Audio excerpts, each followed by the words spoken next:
Hi guys, तर चला बघूया आता मार्केटमध्ये आपल्याला उद्या कशा पद्धतीने वर्किंग करायचं आणि मार्केट उद्या कसं राहू शकते. आपण बघा काल ज्या पद्धतीने प्रिडिक्शन केलं होतं त्याच पद्धतीने निफ्टी आणि बँक निफ्टीने प्रॉपर असं वर्किंग केलं. आपण काय व्ह्यू सांगितलेलं बघा, आपण निफ्टी किंवा बँक निफ्टी जर वर्किंग करायचं म्हटलं तर पुढचाला विचार करायचा नाही, जो पण विचार करायचा कॉल साईडला विचार करायचा. दुसरी गोष्ट तुम्हाला मी असं पण सांगितलेलं की जर 0 ट्रेडला जर मार्केटला मोठी रॅली करायची म्हणले तर ती कॉल साईडलाच असणार. आता तुम्ही जर हा व्ह्यू बघितला तर बघा टोटल 2282 पासून मार्केट गेले 418 म्हणजे 300 पॉईंटची रॅली केल्या. जसं मी काल बिहेवियर म्हणजे ॲज अ सांगितलं होतं की कॉल साईडलाच रॅली होणार 0 ट्रेडला, तसं परफेक्ट वर्किंग झालं. ज्या व्यक्तीने सपोर्टला ऑलमोस्ट जर बाईंग केला असेल तर चांगली रॅली झालेलं म्हणजे ॲज अ चांगली रॅली त्यांनी कॅप्चर केलेले आहे. ओके, आता बघूया आपल्याला उद्या कशा पद्धतीने वर्किंग करायचं. आता जर मार्केट जर तुम्ही टार्गेट बघितला तर 22,500 होतं. गेलं मी 4 दिवस मला सांगतो की मार्केटला 22,500 जायचं आहे, 22,500 जायचं आणि 22,500 जायचं आहे. ऑलमोस्ट ते जायला आता तयार आहे. 424ला आले. उद्या गॅप पण 22,500 होऊ शकते. ऑलमोस्ट माझं 4 दिवसाचं टार्गेट आज म्हणजे उद्या कंप्लीट होऊ शकते. माझ्या व्ह्यूनुसार जर तुम्ही वर्किंग कराल तर चांगलं बेनिफिट होऊन माझ्या हिशोबाने तुम्हाला झालं असणार आहे.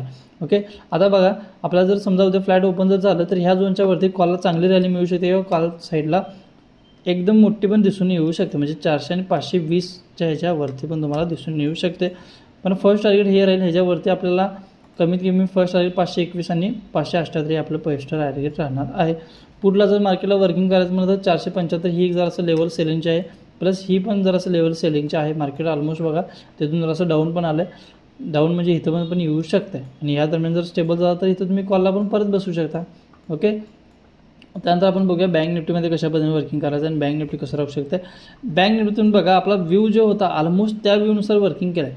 आपण बघा 47,341 हा एक सपोर्ट झोन लावलेला आणि सपोर्ट झोनला प्रॉपर त्याने टच केला आहे. कारण टच करूनच त्याने कॉल साईडला कन्वर्ट केलं आहे. आता जो आपण सपोर्ट आणि जो रेजिस्टन्स लावतो आणि त्याची ॲक्युरन्सी तुम्हाला कल्पना पण असेल, प्रॉपर त्यालाच टच करून वरती जाणार आणि त्यालाच प्रॉपर टच करून रिव्हर्स येतात. आता अशा ॲक्युरन्सी तुम्ही कुठे बघितला आहे नाही बघितला आहे म्हणून, पण ॲज अ आपले जे सिस्टम्स आहेत ते पूर्णपणे युनिक आहेत आणि तुम्ही ॲज अ एकदा फॉलो करून बघा किंवा 2 किंवा 3 वेळा फॉलो करून बघा म्हणजे तुम्हाला आपली ॲक्युरन्सी किंवा बाकी सगळ्या सिस्टम समजून येतील.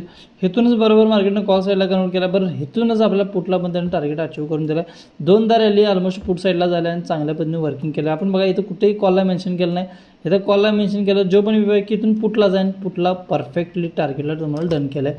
कॉलचा इथून जो व्ह्यू होता ऑलमोस्ट बघा 50% तुमचं टार्गेट डन केलं आणि उद्या गॅपअप करून उरलेलं टार्गेट तुम्हाला अचीव करून देईल.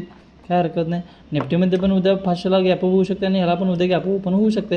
ह्याच्यावरती जायचं म्हणलं 48,309 आणि 48,581 हे पण त्याचं टार्गेट आहे. ओके, आपल्याला अशाच प्रेडिक्शन्सला फॉलो करत चला. अशाच प्रेडिक्शनसाठी आपल्याला फॉलो करा, बेल आयकनला क्लिक करा आणि तुमच्या फ्रेंड सर्कलमध्ये आपलं हे पेज शेअर करा आणि त्यांनाही जॉईन करायला सांगा. अजून एक गोष्ट अशी की जसं आपण निफ्टी बँक निफ्टीमध्ये जसं प्रेडिक्शन करतो आहे तेच प्रिडिक्शन आपण स्टॉक्समध्ये पण करतो आहे. जर तुम्ही आपल्या स्टॉक्सच्या जर ग्रुपला कुठल्या जॉईन वगैरे झाला तर तुम्हाला आमच्या ॲक्युरन्सी त्यामध्ये पण तुम्हाला समजून जाईल. कुठल्याही जर तुम्ही ग्रुपला जॉईन झाला तर तुम्हाला आपल्या ॲक्युरन्सी सहज पद्धतीने तुम्हाला समजून जाईल. जर तुम्ही आजचं जर आपलं बघितलं तर ट्रेड बघा आपण ऑलमोस्ट